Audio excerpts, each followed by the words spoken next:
আকাশবাণী আগরতলা স্থানীয় সংবাদ পড়ছি সুমিতা বণিক। ষোড়শ অর্থ কমিশনের প্রতিনিধি দল আজ রাজ্য মন্ত্রিসভার সদস্যদের সাথে বৈঠক করবেন। চেয়ারম্যান ড অরবিন্দ পানাগড়িয়ার নেতৃত্বে কমিশনের এক প্রতিনিধি দল গতকাল রাজ্য সফরে আসেন।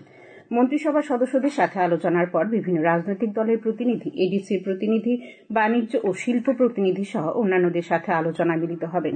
এছাড়া আগামীকাল এই প্রতিনিধি দল ত্রিপুরা সুন্দরী মন্দির ও নারকেল কুঞ্জ পরিদর্শন করবেন।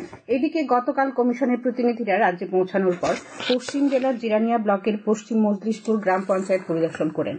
পরিদর্শনকালে মুখ্য সচিব জে.কে. সিনহা, জেলা শাসক ড বিশাল কুমার সহ রাজ্য সরকারের আধিকারিকরা উপস্থিত ছিলেন। ত্রিপুরার eternal reference the worship of 14 deities in Tripura Kharchi Puja বিষয়ক মুখনাট্যটি এই বছর 26শে জানুয়ারি নতুন দিল্লি কর্তব্য পথে অনুষ্ঠিত প্রজাতন্ত্র দিবসের প্যারেডে দ্বিতীয় স্থান পেয়েছে। এদিকে মহাকুম্ভ 2025 স্বর্ণিম ভারত বিরাসত ওর বিকাশক বিষয়ক উত্তরপ্রদেশের মুখনাট্য সেরা টেবলোর পুরস্কার জিতেছে এবং অন্ধ্রপ্রদেশের টেবলো এটি কোপাক্কা বোম্মালুর পরিবেশ বান্ধব কাঠের খেলনা তৃতীয় পুরস্কার জিতেছে। মুখ্যমন্ত্রী অধ্যাপক ডাক্তার মানিক সাহা রাজ্যের টেবলু প্রদর্শনীর সাথে যুক্ত সবাইকে শুভেচ্ছা ও অভিনন্দন জানিয়েছেন। তিনি বলেন, এই পুরস্কার এক অসামান্য প্রাপ্তি। মুখ্যমন্ত্রী প্রধানমন্ত্রী নরেন্দ্র মোদীর প্রতিও আন্তরিক কৃতজ্ঞতা ও ধন্যবাদ জানিয়েছেন।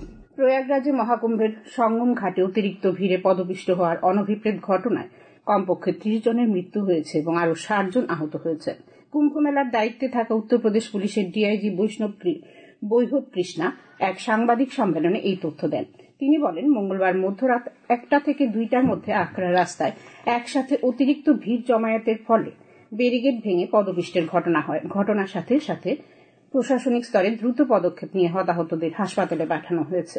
এদিকে এই অনভিপ্রেত ঘটনায় দুঃখ প্রকাশ করেছেন রাষ্ট্রপতি দ্রৌপদী মুর্মু, প্রধানমন্ত্রী নরেন্দ্র মোদী, কেন্দ্রীয় স্বরাষ্ট্রমন্ত্রী অমিত শাহ, উত্তরপ্রদেশের মুখ্যমন্ত্রী যোগী আদিত্যনাথ। মুখ্যমন্ত্রী অধ্যাপক ডাক্তার মানিক সাহা গতকাল হাপানিয়া আন্তর্জাতিক মেলা প্রাঙ্গণে 15 দিন ব্যাপী 35তম ত্রিপুরা শিল্প ও বাণিজ্য মেলা উদ্বোধন করেন।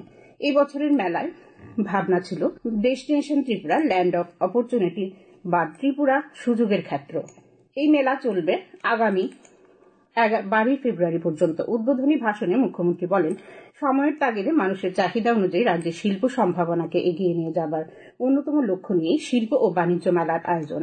রাজ্যের এবং রাজ্যের বাইরে শিল্পোদ্যোগীরা এই শিল্প ও বাণিজ্য মেলায় তাদের উৎপাদিত শিল্প সামগ্রী বাজারজাত করতে পারবে।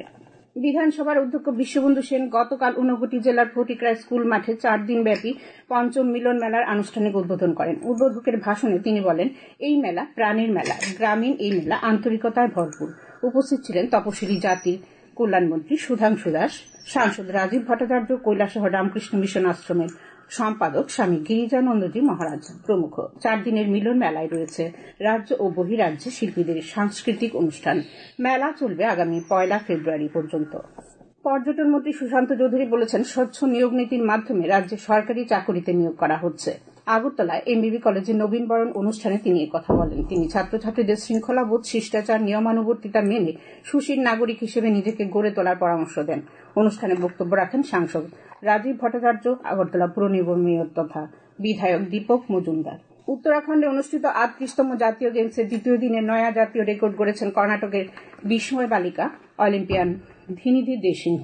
তিনি মেয়েদের 200 মিটার ফ্রি স্টাইলে নতুন রেকর্ড সহ মোট 3টি স্বর্ণপদক পান। এছাড়া অপর অলিম্পিয়ান শ্রীহরি নটরাজ পুরুষ বিভাগে 200 মিটার ফ্রি স্টাইলে স্বর্ণপদক পান।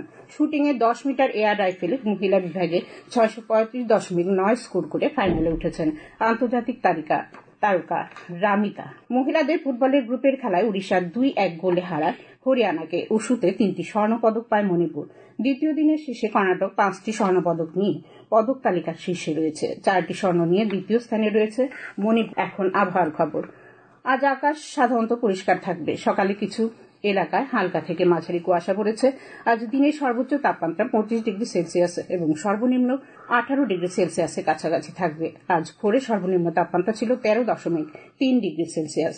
স্থানীয় সংবাদ এখন জানিয়ে